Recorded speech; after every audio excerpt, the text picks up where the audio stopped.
Hey everybody, welcome to a brand new MMA Roasted Podcast. It's going to be a great show today. I'm excited about it. I don't know why Shang is spotlighted. Let me figure this out. Gallery I don't have no idea.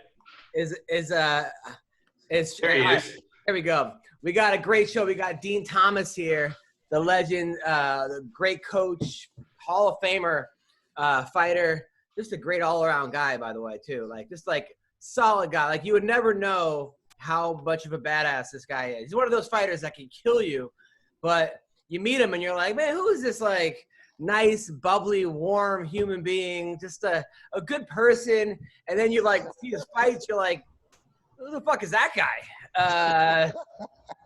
But I guess that's the way to do it, right, Shane? Yeah, if you see, he's so affable, hey, how you going? All of a sudden your eyeball is next to your knee. So that's why when you go, hey, I feel like he'd be like the black guy at the office. Everyone's like, oh, good old Dean, just a nice guy, blah, blah. He's like everyone's black friend, and then he would murder you. He would fucking murder you. I am, Adam. I'm everybody's black friend. when they say some of my best friends are black, they're talking about me. Yeah. Oh. Yeah, he's the reason that white people get beat up for saying the N-word.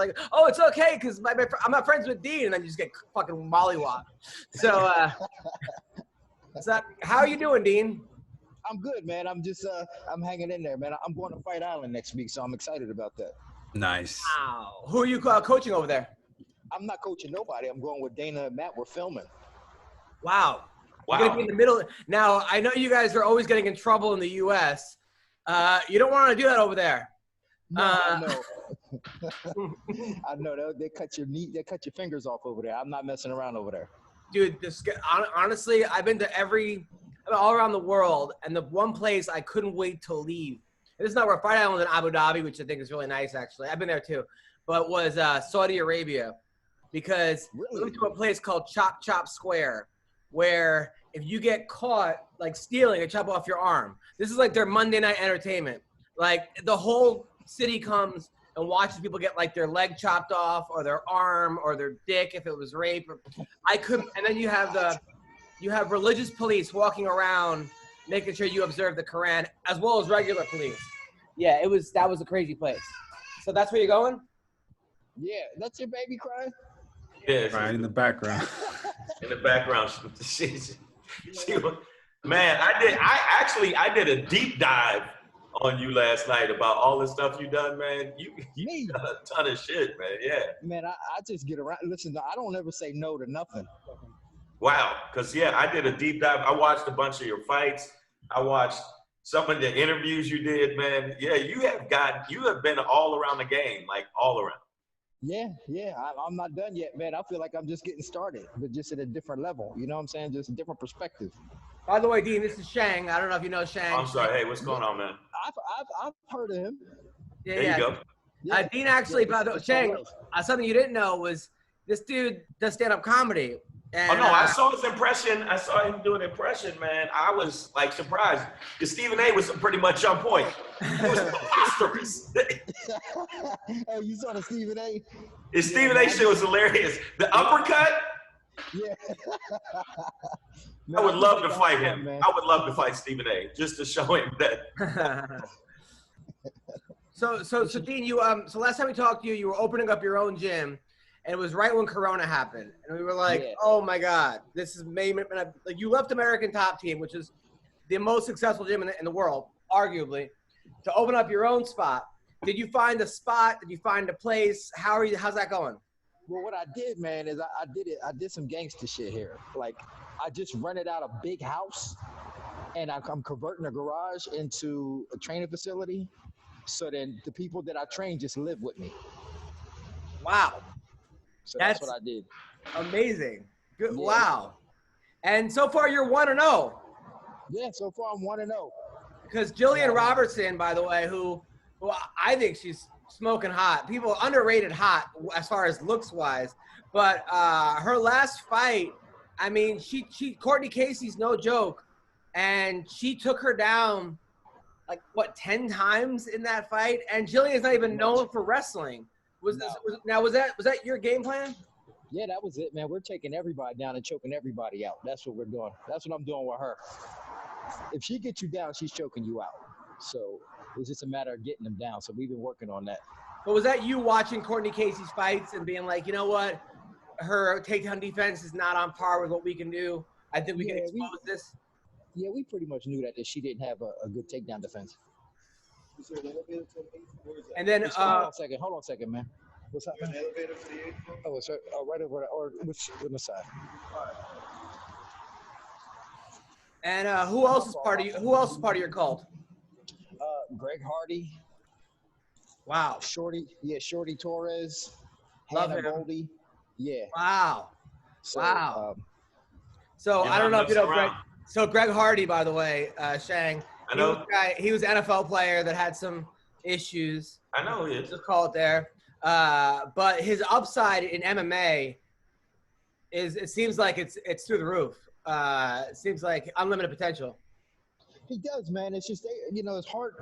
It's hard, like, because he's a top team, man, and like it's such a big room that he can't get the attention that he needs. So they're just kind of throwing him in there, and he's kind of learning on the fly. So I'm working with him one-on-one to give him like all them little nuts and bolts that he needs in order to progress. So we still working. Yeah, no, and I mean his last fight against Volkov was like he went the distance, and it was like his fifth fight. The other guy had like 40 fights. Yeah. I can't believe that fight was even sanctioned, and he actually almost won. I mean, I almost won, but he hung in there.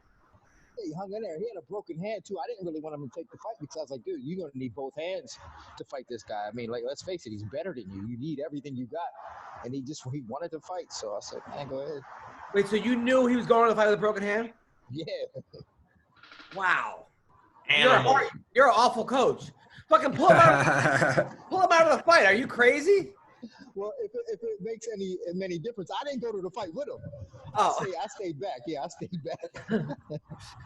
Now your fight. Now, what do you think of that fight 2 weeks ago with Max Rochel, where his trainer was trying to tell? Because as a coach, I think the trainer did the right thing. You know, like sometimes you could see more in your fighter. Other people were like, "Well, the guy quit 9 times. Let him out." Well, what are your thoughts? My thing is this, man, and as a coach, man, I thought, when I watched it, I was like, wow, that's a coach trying to motivate his guy. That's what I'm seeing, a coach trying to motivate his guy. And he knows his guy better than we do. So he knows, like, maybe in practice he quits sometimes and he has to motivate him back into it. So we don't know that. But the way I see it is I would have said, like, after about the 3rd time, I'd be like, if you want to quit, you tell the ref. But I'm not going to do it for you. Okay. Wow, that's a different way to do it. To just tell him, hey man, fuck it, you go tell him. I ain't telling him. Yeah. That's actually really smart. I didn't even think of that. That's why. Look at Adam like, yeah, actually makes sense. Yeah, I'm here to help you win, not to pull you out of a fight. You know what I'm saying? You want to quit, you tap out. You quit, you tell the ref. Have you ever had to motivate a guy that didn't believe in himself during a fight? Well, I tried. It didn't work. Tyron Woodley. Oh. Twice. Yeah, Woodley, last fight, because I thought he looked great. I thought the fight that right when Corona hit, he was supposed to fight the guy in England. And it looked like he was in the best shape of his life, taking it super serious. Do you think he kind of once that fight got canceled, he went back to other ways, and then when that fight came up, he didn't really get the Burns fight? No, you know what it was? I don't really know. I just think that he's older and doesn't have the same killer instinct, because in camp, man, his camp was great. We had a great camp, and it was a long camp, and he was motivated, and he woke up on his own to train, and I didn't have to try to talk him into going to practice, and he eliminated a lot of distractions, but for whatever reason, man, on fight day, he just froze. And I was like, man, I don't think he has the killer instinct sometimes. You think he's burnt? He might be a little burnt. So, he's got so much going on, and it just might have just got to him. Yeah, I still think he has too many distractions. I think that I've seen him over and over again have so much going on that how do you focus on your fight? If you got, I got this, I got that going on, I got that. So that's what I think it is. I think you realize the other things are going well too. and he doesn't have the motivation for fighting the same way. Well, that's definitely a good point because he knows he's got that stuff to fall back on. So he's not fighting for his life like some of these young kids are like, you take some of these kids out of Brazil, they're like, man, this is for my family. I got no other options. But Tyron's got options. Like he's constantly doing stuff. So when he shows up to fight, if he loses, he's just like, well. Yeah, and he's still got like 5 other things that's going to bring him income. Whereas these kids in Brazil that are fighting, it's like, I'm fighting for a sandwich. If I don't get this win, my son don't eat a sandwich. So I think they got that killer. What was your childhood like, Dean? I don't know. Like, did you grow up poor, middle class, super rich? I mean, I was on the more poor side. I grew up in Delaware, and then I moved to Florida when I was 13. But we ain't had no money. You know what I'm saying? I ate government cheese and government cheese and powdered milk till I was 15 years old. Wow. Now I know right now the hot button topic is racism. Did you experience a lot of racism growing up, or even now? Yeah, I did. But I mean, like after a while, you just kind of get used to it, man. Like you can't live your life all angry at everybody. Some people do that, man. I just choose not to. So I just choose to like ignore, all the racial stuff. Even now, man, like I'm surprised that everybody was liking black people like 2 weeks ago. I knew it wasn't gonna last long. It was for a minute, and then they went, we good. Dude, there were girls on Twitter that were like, black people, hit me up if you want a nude pic. And I'm like, what? Like, how long is this gonna last? Like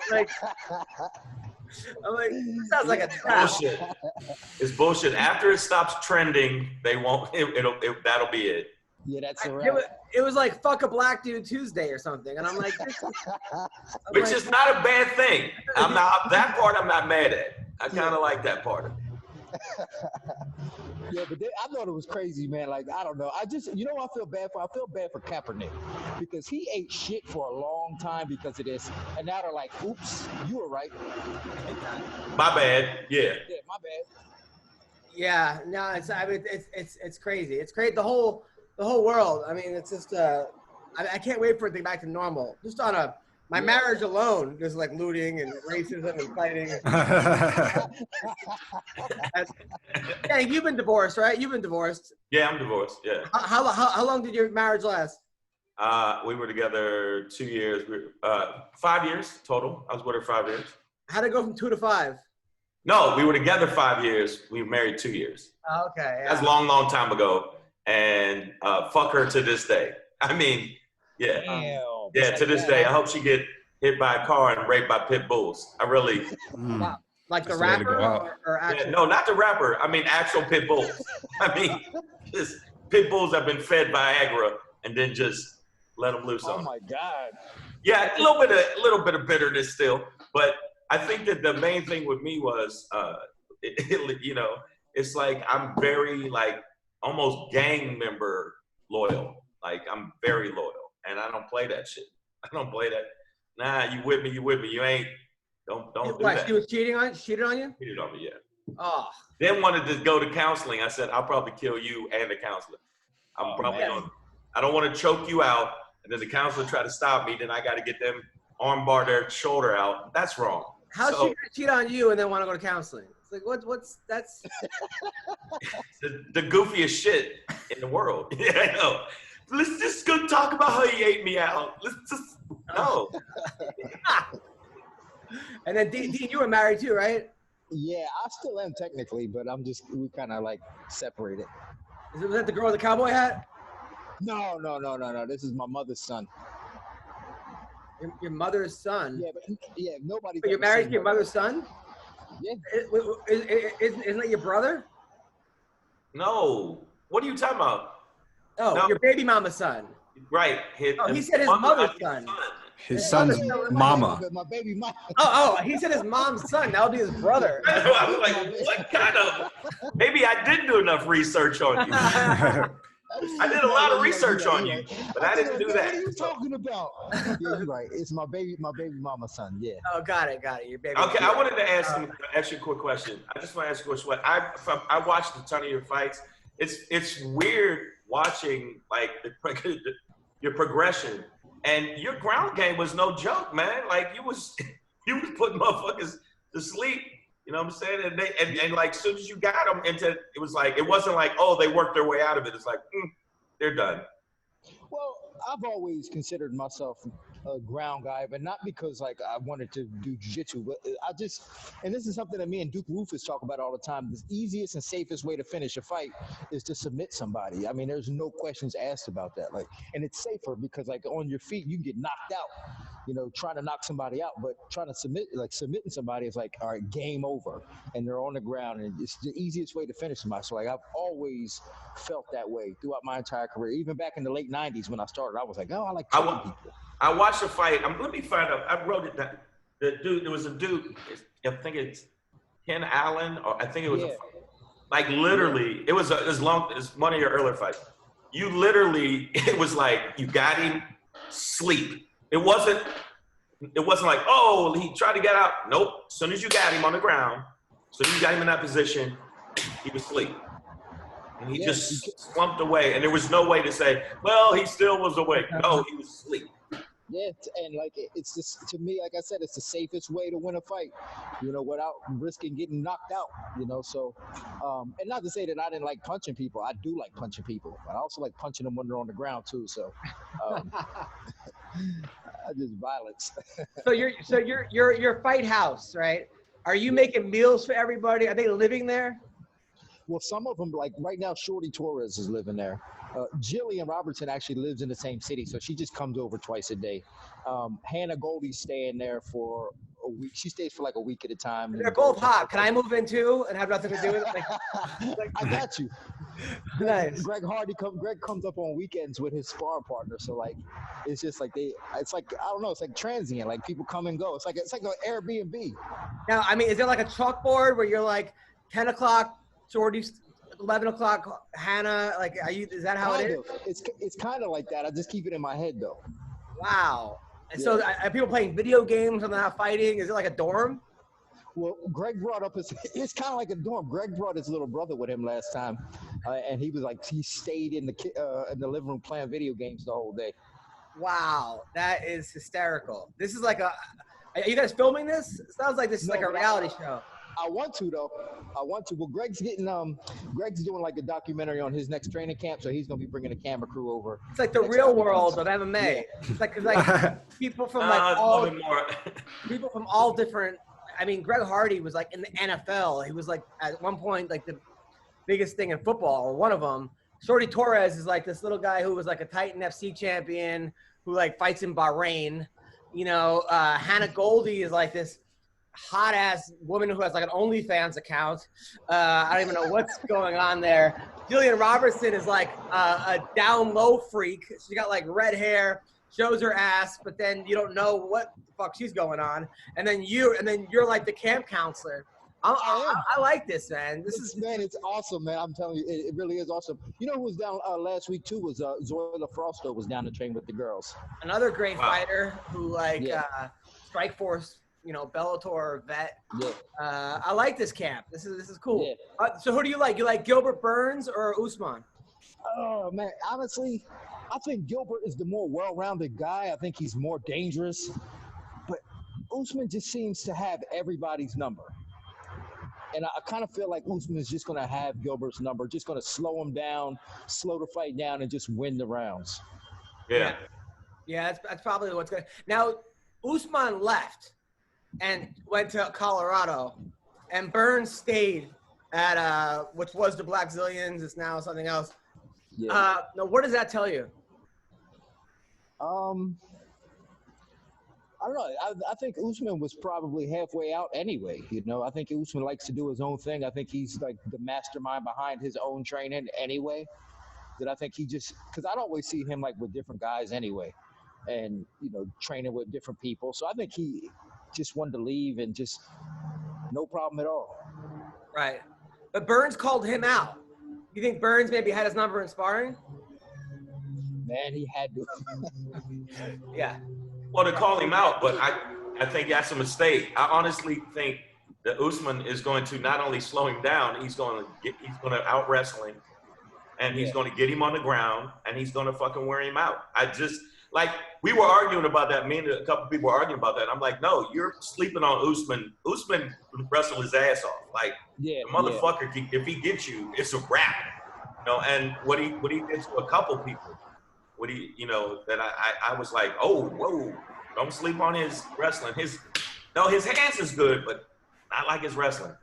Yeah, he's good. He's good at wrestling. And he's good up against the fence, and he never gets put on his back, man. So I feel like if he gets on top of Burns, and Burns is not a bottom guy, so if he gets on top of Burns, it's going to be hard for Burns to win that fight. I think it's a wrap. I think if he gets on top of Burns, it's a wrap.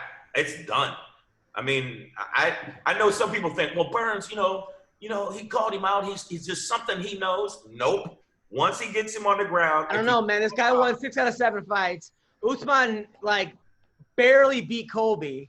That's bullshit. We always know. He turned it up at the end and fucking clocked him and turned his. He barely beat him. Now, by the way, because I said to him, Colby, when Colby left, I was like, yo, go train with Dean. He has his own fight camp. And I guess there might have been a Woodley situation where he was like, well, he trains Woodley, yada, yada, yada. Right? What do you think of Colby Covington starting his own team? I mean, it's expected, and I'm sure that this game is rats and hyenas everywhere, man. So he's not going to have a hard time finding guys that don't want to train with him. Everybody always talks about loyalty, but as soon as Colby calls somebody, they're gonna be like, all right, no problem. So he's gonna be fine. Really? Do you think as far as but isn't he paying everybody out of his own pocket versus he's gonna have to do that now. He's gonna have to pay people, but I mean, he's gonna have a camp. He's gonna find people that don't want to train, especially in South Florida. South Florida's flooded with people that just need somewhere to train and need some bodies. Well, what were your thoughts about Mike Perry having his girlfriend in his corner? I didn't think that was a big deal, man. I've known Mike. I was one of Mike's first coaches back in 2010 in Orlando, and he's always been a wild child. He's kind of crazy, and he don't really listen to too many people anyway. But he does train hard and he is good. So it doesn't matter who's cornering him, as long as he gets a good camp and he's training, he's gonna be fine. Now, what I thought with him was that I think a guy like him is uncoachable, and in some ways he's gonna have a chip on his shoulder to prove that he can win without a coach. He's going to fight better without a coach because he's got something to prove now. Well, yeah, I kind of think like that too. Apparently, he just signed with Top Team from what I understand. But I don't think that's going to be a good fit. He's going to go there and it's going to be good for about 3 months. And then after a while, they're going to be like, it's going to be, his crazy is going to come out. Yeah. And his crazy is going to come out and it's not going to fit. When I heard that, the first thing I thought was, I don't know how they're going to contain this dude. How are they going to? They're just not. Well, Top Team does a decent enough job of pacifying people. I mean, we did it to Hector Lombard for years. Hector's still probably the craziest dude in all of MMA. And we've been able to pacify him for years until he broke Steve Montgomery's jaw. And they were like, all right, you got to go. But he says it wasn't his fault. He said Montgomery turned it up on him. No, he did not. Have you met Montgomery? Yeah, I have. He did not, man. He said Montgomery wanted to fight him first, and he was like, no, it's cool. And then finally he had to defend himself. Is there any truth to that? Oh, that's none. You said zero. None. Absolutely none not. Whatsoever, man. None whatsoever. Hector's he's a unique individual. A badass, but a unique individual. But no, I don't know, Mike. I don't think it's going to work out with Mike Perry. I think it's going to work out for, maybe 6 months to a year. Then eventually he's going to be like, man, I'm getting the hell out of here. Yeah, it seems like he doesn't like paying people either, and that could be a problem. Yeah, and that's gonna be a problem, man. The guys that work the Top Team, they're gonna work hard for him, and if he doesn't pay them, they're gonna be like. Now, were you surprised as far as the Poirier-Hooker fight? It seems like Poirier's chin has gotten better over the years. Didn't it? I was surprised at some of the shots he took. I was surprised at some of the shots he took against Justin Gaethje when they fought too. Yeah, he's definitely been taking big shots. I wasn't surprised with the fight though, the outcome of the fight. I thought Dustin was going to win because just stylistically he matches up good with a lot of guys. There's a guy that McGregor hit him, he went down. Michael Johnson hit him, he got knocked out. And then Dan Hooker, who knocked out Gilbert Burns and other guys, hit him, cold clocked him many times, and he was standing right there. Can someone's chin get better? I think so. I think, as long as you're not training too crazy, and you're not taking a lot of big shots in practice. And then I think a part of it is just about being determined not to get knocked out too. Like when you get surprised with a shot that catches you and knocks you out, the next time you fight, you're like, man, I ain't letting that happen again. So they're prepared for it now. They know that it can happen, because before they don't know it can happen, they're just like, man, I ain't gonna get knocked out. And then that's when they get knocked out. That's when they get knocked out. Now, but a guy like a guy like Andre Arlovsky, who lost 6 fights in a row at Greg Jackson's, goes to American Top Team, wins 5 out of 6.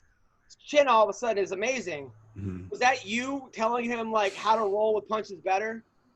No, that was Mike Brown. He basically, what he did, man, was I think he might have came to terms with himself to say, man, I can't be getting in these brawls with people, and he started wrestling more. So I think the fact that he's been wrestling more just kept him out of danger from taking a lot of punches, because he's not standing and trading a lot. Who came up with the Masvidal flying knee Ben Askren? Was that you? No, that wasn't me, man. I would have never did that. No, really? I would have. I think Masvidal did. Him or Mike Brown did. But they wouldn't tell me, because they would train. But then because they know I'm friends with Ben, so when I would come around, they would sneak off. So I had no idea that was coming. Wow, that was the best game plan in all of sports. I've never seen anything work to a T like that ever. Yeah, I mean, no, that would say that's second. Would you say that's first or second? Because Anderson Silva, I'd say Anderson Silva. First two. Chael Sonnen. Oh, come on! I still say it. Beaten out of him before, and he got the shit beat out of him. But the move if you watch some footage of him, the move that he ended up doing and submitting him with is the move he had said he was going to. Yeah, but this other guy took 5 seconds of 0 damage versus 20. It still worked. Okay, first off, Dean, you saw it? If you say I'm going to do a move on a guy, and you've been training that move over and over again, and you do that move and win with it, isn't that the same? Yeah. That's also McGregor's fight. Every time McGregor fights, he always says, I'm going to knock him out first round. It happens 3 out of 5 fights for McGregor. Now, Dean, you're it's funny because you're in a weird position, because you are everybody's friend. You're Dana and Sarah, you're their best friend, but you're also the best friends of the fighters. Now, a lot of fighters are retiring right now because they're not paid, and then Dana's your guy. What's your thoughts on guys retiring? Because obviously, look, I would love to fighters to be getting boxing money, or certain boxing money, $20 million a fight. Please, you entertain the fuck out of me. Get it. At the same time, we're in COVID, and maybe the money isn't there. There's no people in the crowds. What are your thoughts about guys retiring, holding out, wanting more money? Listen, you're right about this, man. And this is something I was talking to my people about the other day. It's a distraction, and I wish the distraction would go away. Of course I want Masvidal and all them to make more money, but I'm more on the side of people like Hannah Goldie, who was like, man, I never had this level of treatment before. I can go to the PI and I get all these tests for free. They're sending me all my meals for free. I'm blessed to be in this position. And there's more fighters like that are blessed to be in their position than there are just saying, oh, I need more money. So I hope that Masvidal and get more money. If they don't, then let them retire. But I'm more so focused and concerned with the fighters that are really appreciating what they're getting, because they came from the gutter. Now they in the UFC, and they got all these perks from being in the UFC, and they appreciate it, and they should. Not only that, but right now they're the only game in town. Right now you got guys like Lil Wayne tweeting, "These fights are amazing." I mean, you're getting people that to his 40 million followers. So all of a sudden, someone like Hannah Goldie, who's used to fighting on, Titan FC undercards or something, is now getting 10 million people watch it, whatever the number is. I'm sure it's not 10 million, but it's a huge number. That's got to help her, right? Oh, absolutely. And again, I'm not saying with John Jones and Masvidal are doing this bad. I mean, obviously everybody wants to get paid more. I want to get paid more, but at the end of the day, right. You know what? The UFC is still helping a lot of people, a lot more than them. And, if they weren't with the UFC, who knows where they would be. It's the UFC brought them up too. So, I mean, I just wish that they could make this work. I see what you're saying, but you got to look at Masvidal and Diaz fight was not a, they say it's not a real belt, baddest motherfucker belt, but it draw just like a regular championship fight. And he does crazy fucking numbers. Diaz does crazy numbers. John Jones, when he's not eating horse fucking hooves, he does. Come on, fuck him. I'm like, fuck him forever. Every fight with him, I'm going, I don't know if you really won that.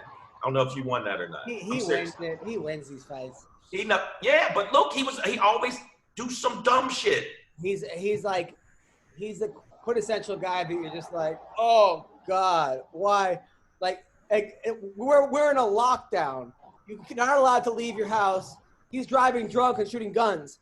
You're like what? Right, because I mean, to me, yeah. But even the fight with Cormier, they took the belt back because he's like, you're fucking up again. No, he really is a fuck up. He is a fuck up. I'm talking about not necessarily just fighting, but I'm talking about him. Yeah. So, yeah. But no, I think it's also the people around him. Like when you're coaching somebody, sometimes you do have to put them in their place and make sure that they know you have to focus. And I think the people around you making him do that. Yeah, it's tough, man. It's difficult. A lot of people think that like coaches have that type of control, and they don't really, man. It sucks too. Like I wish I did. Like there are some fighters that I could probably influence to do the right thing on a personal level, but most of them, they're so resistant to things, and they're just, that's why they're fighters. They like to fight and be and just be resistant. So, for John, everybody's like, oh, John Jones, we need to get around better people. If his people tell him what to do enough, he's just going to leave them and find other people. So that's the thing. Like John's going to do John's thing regardless of who he's with. Have you ever had to leave a fighter? Yeah. Who was it? No, I can't say. I know you would. But why did you have to leave him? Was it like drugs, or was it steroids, or was it? Well, no, just having too many difficulties in the coaching process, where it's like you're not listening to what I think you should be doing. If you're not going to listen, then maybe you should just find somebody else that you'll listen to. Like, because I don't put up with that. Like if somebody's doing something that I can't agree with, you should just find somebody else. Like I don't need you. Have you ever had to have a fighter that you knew was on steroids, but was like lying to you, and then you had to be like, Nah, I like the fighters that are on steroids. I know they're on steroids, and I joke about it all the time to them. What do you say to them? Yeah, but most of the ones like the ones that are open about it fight in different organizations, like Bellator. Yeah, and like overseas, right? UFC. I mean, now, can you notice the difference in their training when they're on juice? Yeah, like you'll see it right away. Like they just get bigger and they can last longer. I mean, most of them are not really that much better, but they can last longer. But holding pads, did you feel a difference when you're holding pads? Sometimes, yeah. Sometimes in the power, yeah. Because Vitor Belfort right now is like the old Vitor Belfort. He's looking. I mean, he's got to be like 25-1 juicing TRT level again. He's going to murder somebody in either ONE FC or bare knuckle boxing. He's going to kill somebody. Well, I thought they were having him fight that African dude in ONE FC, right? Yeah, I don't know what. I mean, he's going to kill somebody. Like, he's back to where he was before. Now, they're saying that John Jones wants to box Mike Tyson. Who wins in that boxing match? In a boxing right now, 55-year-old boxing match, Mike Tyson versus John Jones. I still think Mike Tyson wins. Knocks him out? Yeah, I think so. John doesn't box that well, man, to be honest with you. Shane, who do you think wins? I think that John Jones, because Mike Tyson's 54 years old. He's 54. No, I mean, but he did look good, though. I saw some footage of Mike Tyson. He looks like he could, knock the average person out. But John Jones got length. And if he got that length, and I think if he gets a little bit and gets that length on him, I don't know. And he's also taller than he's much taller than Mike Tyson. He's a lot taller. He is a lot taller. So if you use your length, even though he can't box that good, if he uses his length and keeps using his length, he might make it through. I don't think he'll knock Mike Tyson out. I think Mike Tyson, if he gets underneath him, he I can. think if it goes over 2 rounds, John Jones could win by Tyson just falling down and like hyperventilating. But if it's the first 2 rounds, Tyson will kill him. If he actually gets him, you know. Why is he fighting Mike Tyson other than money? Other than money, does he think that makes him look good? Yeah, I beat up Mike Tyson. Yeah, but he was in a wheelchair. Yeah, but you're not gonna watch it though. No, it's fucking pitiful, dude. You're gonna watch it though, right? No, I don't want to see that. No, I really wouldn't. I didn't want to watch McGregor and Floyd because I knew that it was a money grab. It was a money grab with Floyd and McGregor. I thought everybody's like, oh, he got a chance. No, he fucking didn't. So Dean, Khabib versus Gaethje, who wins? Oh man, honestly, man. Phew. I think Are you serious? Could beat him, man. You think Gaethje can win? I think he could. I really do, man. I really do think he could. I'm not saying he will, but I think he could. Have you ever trained with either of them? No, I haven't. But I just think Gaethje's got the style to do it, man. Like I think in order to beat, like the guys who beat Gaethje outboxed him. Like they were like Dustin Poirier, Eddie Alvarez. They just outboxed him. But I don't think that Khabib could he definitely can't outbox him. It's just a matter of if he could take him down and stay on top of him. And that's yet to be seen.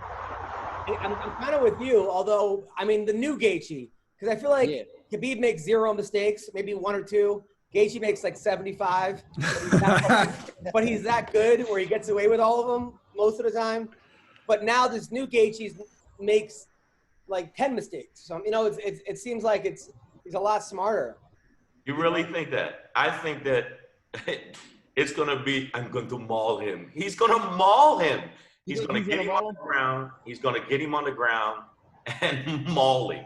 But Gaethje's a 4-time All-American D1 wrestler. But Khabib fights bears. So this motherfucker got a pen of bears in his backyard, and he out wrestles one bear and throws him away. And out wrestles. He's kind of a monster. Come on. Ween Dog, what about you? I agree with both of you guys, but once you defeat the boogeyman in such a stylish fashion like Justin did, you can do anything, dude. So I would not, say that Justin doesn't have it in him to beat Khabib. I wouldn't say Khabib is just going to maul him. I would say it's a pretty good goddamn fight. And as a betting man, I would for sure bet on Gaethje to win this fight. I think he can do it. Are you serious? Yeah. Dude, you didn't see how good Gaethje looked against Tony Ferguson? I know, but that was that time for Tony Ferguson. Tony Ferguson still is a fucking monster, and I don't care what you say. Khabib, when he gets you down, it just seems like he has sticky. He's like Spider-Man sticky, and he gets on you, and then that's it. But he still got rocked by Michael Johnson. He still lost a round to Conor McGregor. I mean, there was a fight against somebody that I thought he lost. Who was it against that other guy? Gleason Tebow. If you ever watched the fight against Gleason Tebow, I thought he lost that fight. And it's because like he couldn't really out-wrestle Gleason Tebow. So whoever he can't out-wrestle, he doesn't win the fight against. So it's just, I don't know, man. It's I don't know. I want to see the fight, obviously. He didn't look that good against Ali Quinta. So I mean, we'll see. Now, Dean, who wins in a straight grappling match? Kayla Harrison or Triple C, Henry Cejudo? Oh man, whew. She's a lot bigger than he is, and she's strong as hell, right? Yeah, she's strong as hell, man. In a straight grappling match, she might give him problems. I don't know if she could beat him, but she give him problems. That's what I said, and everyone's like, she's a girl. I'm like, this is not a regular girl. This is not like, I mean. Yeah. I mean, she's a girl who's very athletic and strong and has great technique and is 40 pounds heavier than he is. Have you ever grappled with her? No, I never grappled with her. I worked with her a little bit on some stuff, but I mean, she's got good hips, good balance, good grips. So like, yeah, she's not gonna be easy to shut out. Yeah. All right, so let's talk about the card coming up on the 11th.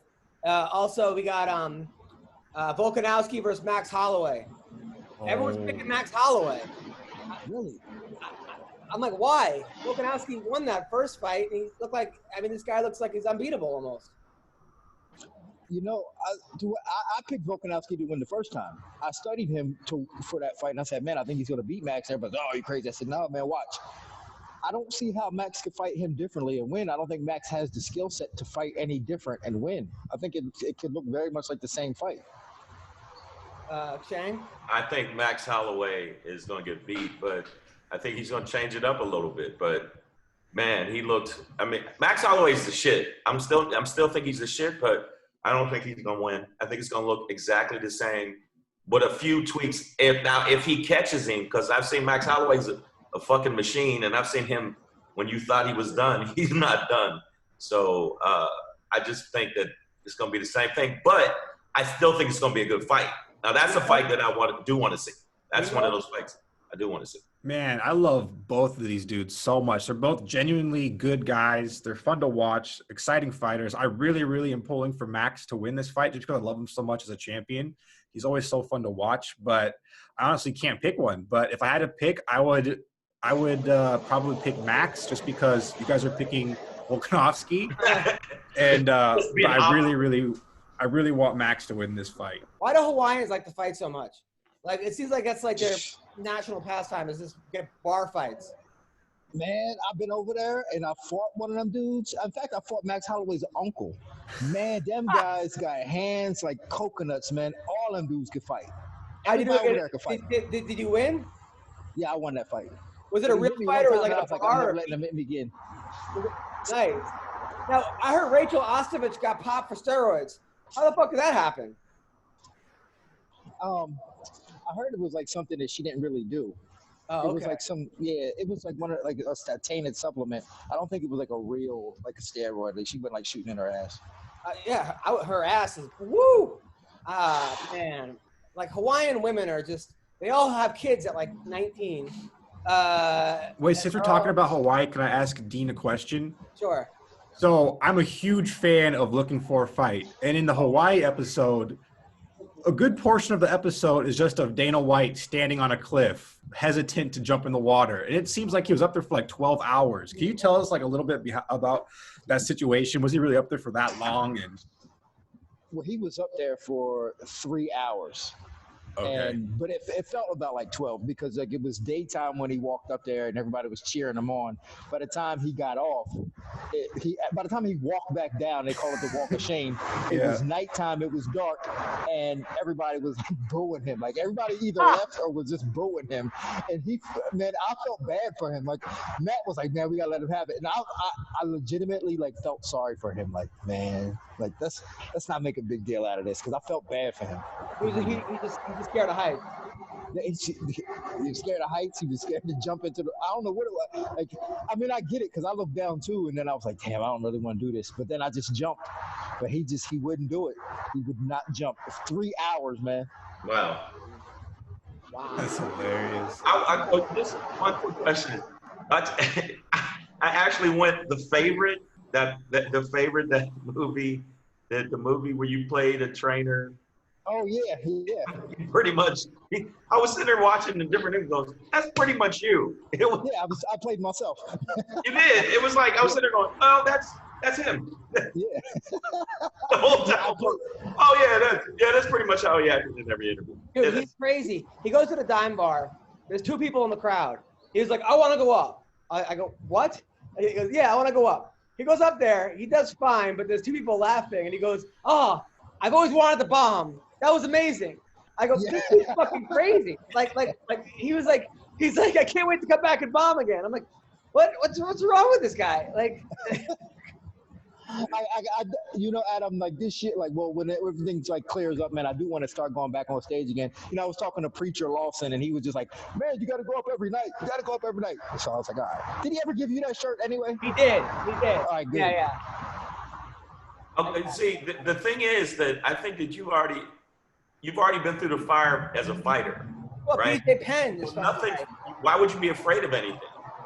You know, I'm not like whenever I get scared of something, I go, man, I used to get beat up for a living. I got knocked out in front of everybody on TV. Like, it can't get any worse than that. What else can you be afraid of? That's why I go, fighter. Of course you could do stand up because you're not afraid of, what's the worst can happen? Somebody could try to punch me in the face. Now I'll beat the brakes off of them, but still, it's not even close. It's not even close. I know that the reason I stopped years a long time ago is because there's certain people, like after a while when you're constantly hurt, even when you win, you go, you know what? I don't know if I like this. Jokes are easier, you know?